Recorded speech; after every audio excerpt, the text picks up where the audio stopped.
signal oil program, The Whistler.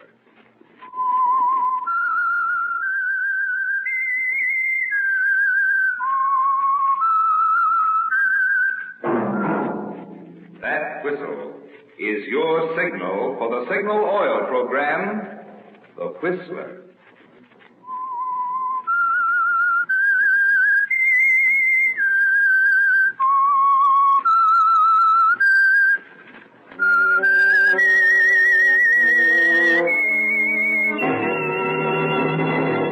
I am the Whistler, and I know many things, for I walk by night. I know many strange tales hidden in the hearts of men and women who have stepped into the shadows. Yes, I know the nameless terrors of which they dare not speak.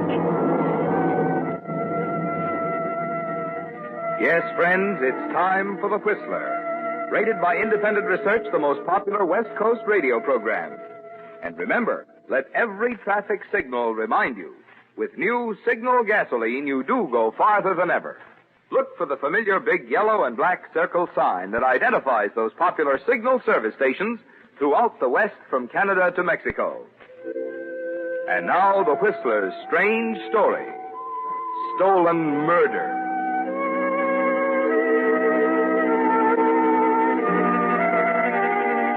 Ken Braderick and Tom Barton had grown up together and were fast friends until Ken married Helen Johnson.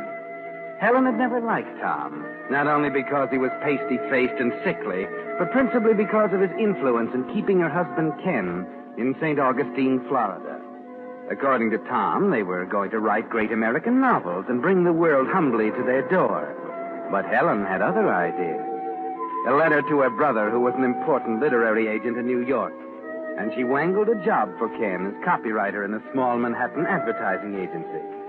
And so on that night of February 23rd, they were ready to say goodbye to Florida and to Tom Barton. Thank heavens, Ken, this is the last time we'll drive down this street. Look at it. 11 o'clock and everybody, absolutely everybody in bed. Yeah, I suppose. But you know we're liable to miss this old town after we've been in New York a while, don't you? Oh, Ken, that again, for heaven's sake. I can't help it. If Tom would only go along with us, it'd be different. Tom, will you do me a favor and forget Tom?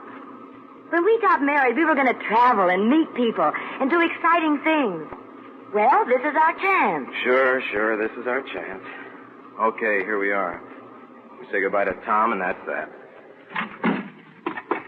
Well, I'll be glad to get this over. Well, coming with me, aren't you? Do I have to? It's the least you can do, Helen. All right. If it'll make you feel any better. Looks to me as if he's already in bed, like the rest of the dear citizens. He's probably in back working on his book. Look, Helen, try to be halfway decent to him, will you? Of course. Funny, I don't hear him. Helen. What? Suppose he had one of his attacks? He's probably only sleeping. I don't know. Door's unlocked. Tom? Hey, Tommy! Tom! Helen, I don't like this. Wait a minute before you wake up the neighbors. Look, coming up the walk. Huh?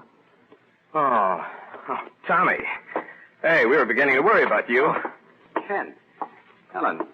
What are you doing here? Oh, how do you like that? We leave tomorrow, and you ask Tomorrow? me... Oh, I forgot. Tom. Hey, what's the matter with you? Oh, it's... Helen, going to get some water, quick. Hey. Here, you better sit down on the step.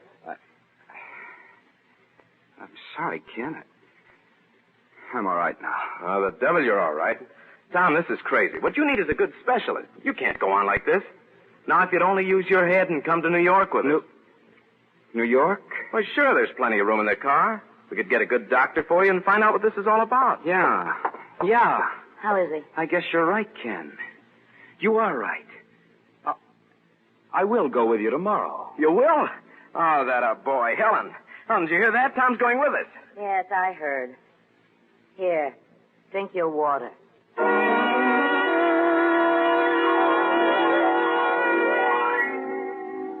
So you won your point, didn't you, Ken? Tom came to New York with you. But somehow, after 6 months in the city, that doesn't seem to matter anymore. No, other things concern you now. Your dark, stifling apartment, your dreary job, your salary that will barely pay the bills, Helen scolding and scolding. And Tom? You don't even see him. He's convinced he's going to die. And he sits in his little room frantically writing day and night. Writing the great American novel, remember? And then late one night he calls and insists that you come down to see him right away. It's nearly midnight when you get there. What gives, Tommy? You're sick again, is that it? No. Sit down, Ken. Got something to tell you. You seen Dr. Hanson? No, it's not that. But that's why you came to New York in the first place. Listen, Hanson's the best there is, and you haven't even been near Look, him. I'm sick of doctors. Anyway, it's too late now. Oh, don't say that. It's true. And I want to talk about it. Ken. Yeah? I finished it. Finished it? My book. No. Yes, but you're going to be surprised. It's not the kind of thing we always talked about writing. It's a mystery story. Oh, great. I decided since I didn't have much time, I decided I'd write a book that would sell fast, and mysteries sell fast. So that's it, Ken. And, well, would you take it down to Helen's brother?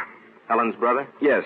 You said he was one of the biggest literary agents in New York. Oh, yeah. Well, if he likes it, he can get it read fast and published fast. If I just send it in cold, it'll take weeks, maybe months. I haven't got time to fool around, Ken. Oh, stop. I'm lucky if I last a month. Listen, will you cut out that kind of talk? If it'll make you feel any better, I'll take it to Bill tomorrow. Well, not tomorrow. It's in longhand. It'll have to be type first. Oh, that's all right. Listen, I know where I can get a rush job done. Oh, swell. Now, listen, kid. You take care of yourself and just leave it to me. Oh, thanks, Ken. Thanks a million. And so you take poor, sick Tom's book and you get on the bus to go home. You decide to glance through it. But after the first page, you can't put it down. You ride past your stop, excited and amazed. Tom has done what all good writers do, written about the places and people he knows. He calls the town in his book Centerville, California. But it's St. Augustine, Florida, down to the last duffer sitting in the square. Somehow you manage to get home, and toward dawn as you turn the last page, it hits you. This is a bestseller. This book means money, fame. But Tom's going to die. And he hasn't any relatives. Such a pity, isn't it? All that money and fame and nobody to enjoy it.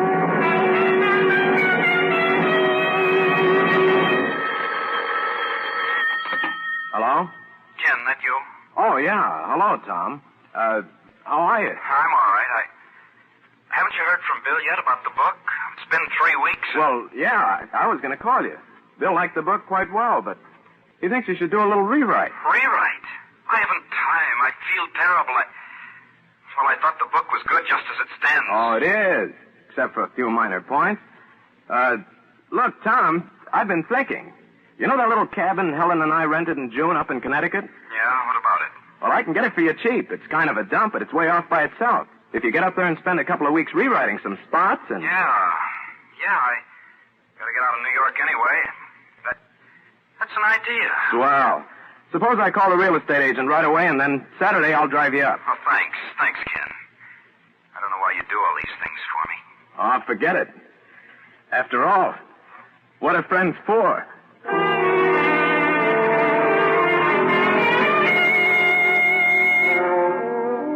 Yes, that's a question, Ken. What are friends for? Tom is grateful, of course, when you make all the arrangements and drive him up to Connecticut. He appreciates it when you spend the day helping him get comfortable in his new surroundings, and he doesn't suspect anything. But what would he say if he knew copies of his manuscript had gone to the publisher with your name on it as author? Yes. What would he say if he knew you had stolen his work, perhaps the last work of his lifetime? What would he say if he could see you now in the office with Helen's brother? $1,000, Ken, and that's just the advance. I don't know why the devil Helen never told me you could write like that. Well, it takes time to get going. You're going now, all right. I don't know if I ought to tell you this, but, what's up? Well, I sent copies of your story out to Hollywood, and I got a tip-off. It's just grapevine so far, but one of the studios is interested in the book for their biggest star. Pictures? Oh, my gosh, I never They dreamed thought the characterization of the victim, DeWitt, was out of this world. In fact, all the characters. Oh, gee. When will you know definitely? Probably tomorrow. Better stay by your phone because we want to close the deal quick. And if we get the answer I think we'll get, you're practically a rich man.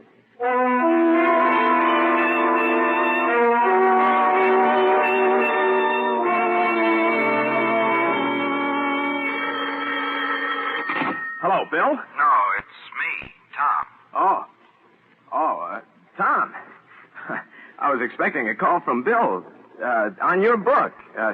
Where are you, anyhow? I'm in Fairfield, Ken, and I've got news, terrific news. Huh? What do you mean? Well, maybe it's early to say yet, and I may be disappointed, but, well, Dr. Hanson seems so sure. Dr. Hanson? Tom, for the love of Mike, what are you talking about? Oh, I'm sorry, I'm excited. I'm trying to tell you that I came over here to Fairfield. I was going by this house out at the south end of town, and I saw a brass plate on the door. Dr. Frank Hanson. He lives out here. I remembered he was the specialist you were always talking about. Well, I took a chance. It's all an allergy, Ken. Certain foods, they poison me, And what, Tommy? And, well, don't you get it? Hanson says 6 months of rest out here and strict diet, and I'll be a new man. Oh, think of it, Ken. I'll probably outlive you after all.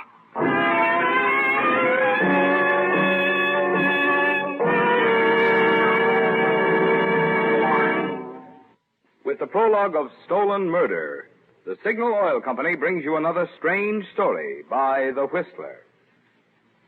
When you look up and see a sleek airplane streaking across the sky, it's interesting to consider how modern engineering has not only made today's planes fly faster and perform better, but also get far better mileage.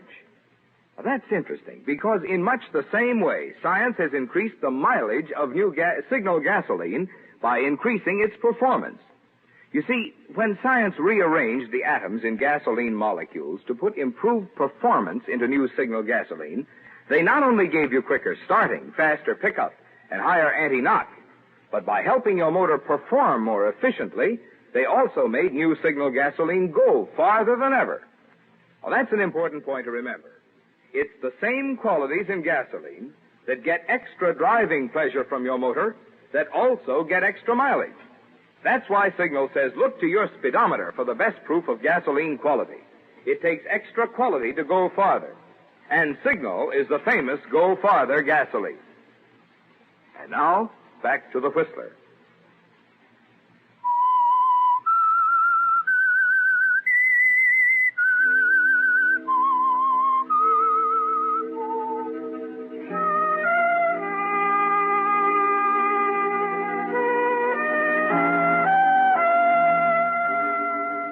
Well, there it is, Ken. There's your terrific news. Tom is going to live. And now what happens to you? You've signed contracts. You've accepted money on the stolen book. Hollywood beckons. Or is it the penitentiary? Well, perhaps you can squeeze out of the hole with the law, but not with Helen's brother or with Helen. The disgrace, Ken, the scandal, the humiliation. You can almost hear Helen nagging you now as you hang on to the receiver half-dazed. What's the matter, Ken? Nagging. Ken, are you still there? Huh? Oh, sure, Tom, yeah. Oh, I thought you'd hung up. Well, no. It's just the news. I'm so happy for you, I don't know what to say. Listen, there's something else important. Another favor. Would you get my book back from Bill for me? Get your book back, Tom? Yes, I've changed my mind. I mean, after thinking it over, I know it's not ready for publication. I've written a lot of new material. No. I'm not sure I can get it. But it's important to me. I'm coming down tomorrow. I'll get it myself. No, you can't do... didn't the doctor tell you to stay there and rest? Well, yes. Well, then you can't start running all over the place right away. The noise of New York and all, Tommy. Listen, I'll bring the manuscript up to you myself on Saturday. Meanwhile, you stay right there. You're sure you can get the book back right away? Yes, I'll get it. Don't worry.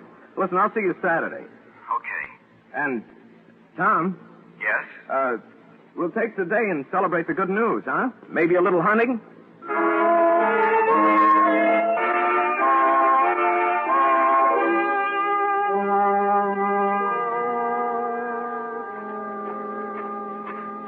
Hiya, Muscles. How's Trick? Ken, you old son of a gun, it's good to see you, boy. Hey, boy, you look great. Oh, really? I can hardly believe it, but I've gained 3 pounds already. 3 pounds? Yeah, well, come on in. Come in. Yeah. Hey, that 3 pounds on you looks good. I never felt better in my life. It's great. Oh, well, here, sit down. Yeah, sit down. thanks. I was watching for you down toward the road. Oh? Oh, I guess I got lost. I came the back way. You mean you walked all the way from town? Yeah, I thought the walk would do me good. Oh, is that my book? Yeah, Oh. here it is. Good. Wait. This is just my original in longhand. What about the copies you had typed? Oh, I didn't think you'd want that. Look, I want all the copies. These revisions, Okay. I'll send them to you after I get back. Helen said to say hello. Oh? How is she, anyhow? Fine, just fine. He's been bothering her a little. In fact, I was glad for an excuse to get out of town myself. Then you are going to spend the day. Spend the day? Sure. We're going after rabbits, aren't we? Oh, you know, like sure. the good old days down in St. Augustine. Well, I don't know if we'll really find any rabbits. Don't remember seeing one since I've been up here. But no harm in looking. Well, you've got your shotgun up here, haven't you? Uh-huh. It's on the mantel. I'll get it. Oh, unless you want to rest a while. No. Let's get it. Let's get all the fresh air we can. I don't get out much, you know. Okay. We can't go far, though. Doctor's orders. That's right. We won't go too far. Well, here's old Betsy. Guess we're all set then. Ready? Sure. It's been kind of warm up here the last couple of days. Well, walking up that road, I sure felt it. I bet. What do you say? This way, down by the meadow? No, let's go back in the woods. I saw some rabbits there in June when we were up. Okay. Ken, Yeah? something the matter? Something on your mind? No, I was just thinking. Tommy, it's been a long time since we've done this, huh? Yeah. A lot's happened. Gun loaded, Tommy? No, not yet. Fine thing, hunting rabbits with an empty gun. You know, Ken, you don't look so well. No? You ought to give up that job and get one up here in the country where Hey, you... there's one over there. Yeah, I see him. Get a beat on him. Oh, you knocked the end over, eh? I sure did. Looks like a beauty. Yeah. Now, how's that for a shot? Good going. Nice and fat, too. Well, we'll have rabbit stew, Ken. In you go, old boy. Now, come on, Ken. Where there's one rabbit around, there's bound to be a million more. Yeah, how about me taking the gun? Huh? I want to try my hand at knocking over a rabbit. Oh, sure. Here you are. Thanks. Tommy, listen to me. Now, listen to me close, kid. Tom, I want you to forgive me. Forgive you? What for? Tom, I'm going to kill you. Oh, no. Tom, I have to. It's your book, Tom. It's a great book, and they're publishing it. It's a bestseller. It'll make a fortune. Ken, what are you saying? You said you got my book back. You said... I stole it. You stole it? I thought you were going to die. You thought so. You told me just a few weeks. Yes, and all that money, Tom, I couldn't resist it. I sold the book in my name. Look, and now you're going to live. But you can't. I can't help it, Tom. But I can't let you live. Ken, wait, listen. You can't do it. You won't get away with it. Listen to me, Ken. You're sticking your neck, Tom.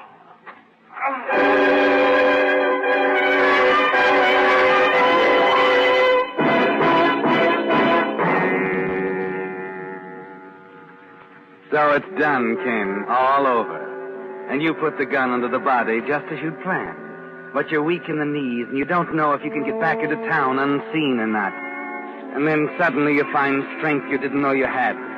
Because through the brambles there's a sound. Hey! And a voice. Hey! Who is it? Did you get a rabbit? Hey! You dive for the embankment of a little stream and press yourself hard against the ground behind a rock. Hey! Good Lordy. You can see him now. A tall kid carrying a shotgun. And you hang onto your heart as he stops, looks at the body, and gazes slowly all around. Then he suddenly leans over, fumbles at Tom's jacket a moment, picks up the rabbit Tom shot, and sticking it under his belt, hurries off in the direction he came. And you, Ken, you lie there wondering if you'll ever breathe freely again.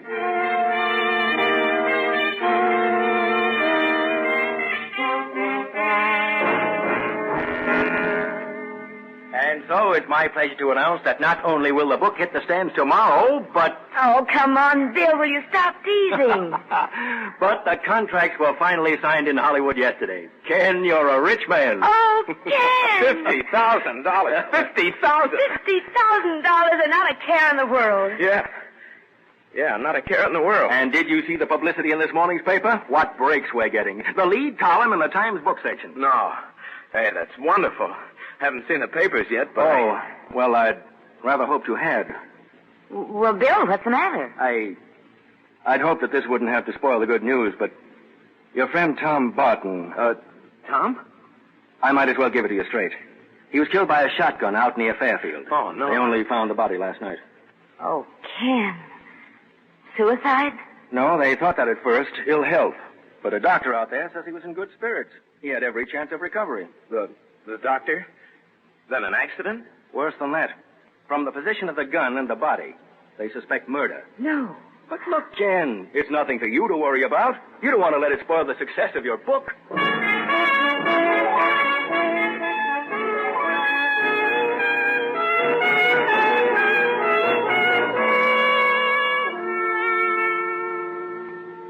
What was it you were thinking about, Ken? Breathing easily? No, not yet you can. The delay in finding the body gave you some hope. But now you know exactly what will happen. Question: his best friend. Do you know anyone who would have reason to kill him? You have to go out to Fairfield to identify the deceased. And again to answer more questions and more questions. Bill tries to comfort you with reports of great sales for the book. But every breath is still like a knife in your throat. Then the coroner's verdict.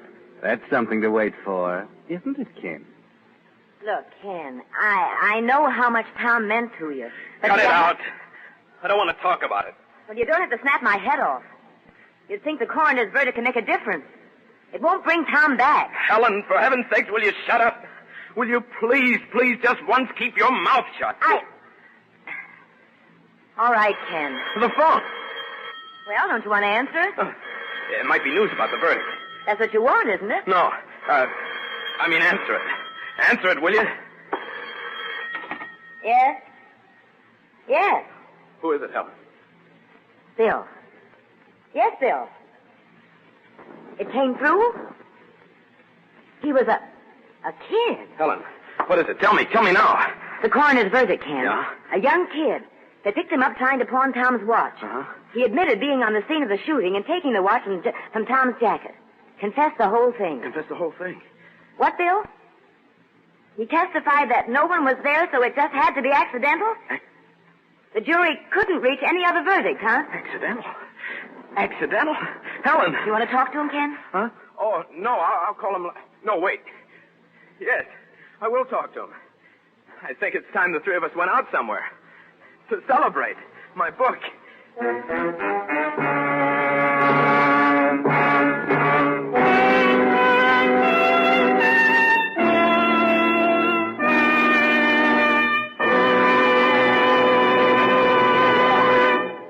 The Whistler will return in just a moment with the strange ending of tonight's story.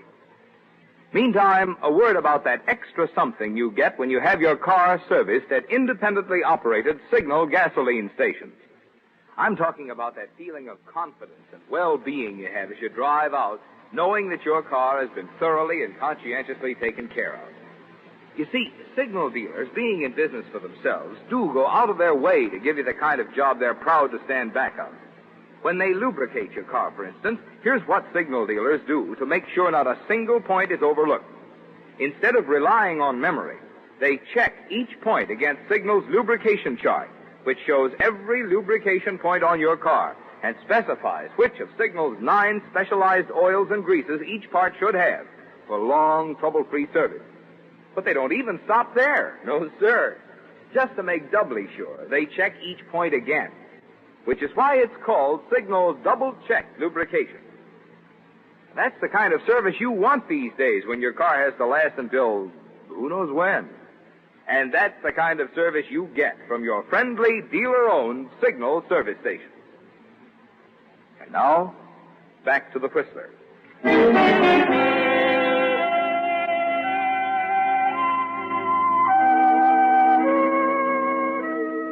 Well, Ken, it's all over. The whole chain of events that began on that night you left St. Augustine with Helen and Tom has come to an end. And as much as it surprises you, you find that you can breathe easily. You can breathe deeply the refreshing air of success and security. No more sleepless nights. No more prying. No more questions. Well, no more, that is, except from the publicity men who are eager to make the details of your life into interesting reading for their columns. Well, I think that should give you all you need, Mr. Doherty. Good writer can always make something out of nothing, can he? Oh, sure. Sure, of course, Mr. Braderick. But there are just a couple of details about your life in St. Augustine. Can't you give him that bill? I've got some work on. Well, no, Ken. He wants exact dates and, All right. What do you want? Well, let's see. You left St. Augustine about a year and a half ago. I don't suppose you remember the exact date. Matter of fact, I do. It was February 23rd, 1945. Uh-huh. Well, that's all I needed. That's the exact date that Donald Dewey, or Donald DeWitt, disappeared. Dewey? DeWitt? Say, what is all this? Ken, I might as well tell you now that Mr. Doherty isn't a publicity man. He's from the St. Augustine police. Police? Look, if this is somebody's idea of a joke. Joke? Not quite, Mr. Broderick. The minute someone called your book to our attention, we recognized the locale as St. Augustine, Florida, not Centerville, California. Well, what about it? We recognized the murder victim as Donald Dewey, not Donald DeWitt. We followed the directions in the book down to the last detail, and it led us straight to Dewey's missing body. Only the actual murderer, the author of that book, could have known where it was hidden. Murderer? Oh, no. So that's why he changed his mind about leaving Florida. That's why he didn't want the book. Look, Ken, you'd better not say any more until we get you an attorney. But for the life of me, I'll never know why you did this. To sit down and write about an actual murder, like the confession of a dying man. Like the confession of a dying man? Oh, that's funny, Bill. What you just said is very funny.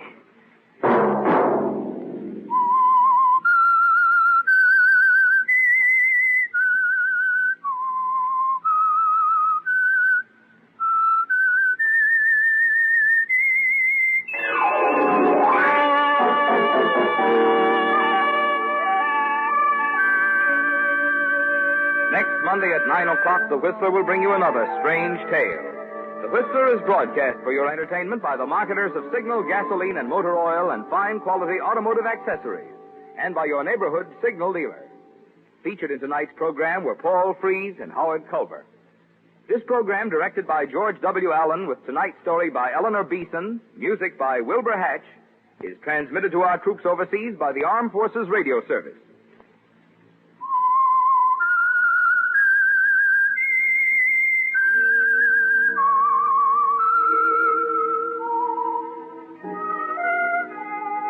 That whistle is your signal for the Signal Oil program, The Whistler. This is Marvin Miller speaking, reminding you to look for those familiar yellow and black circle signs that identify those popular Signal Oil stations throughout the West from Canada to Mexico. This is CBS, the Columbia Broadcasting System.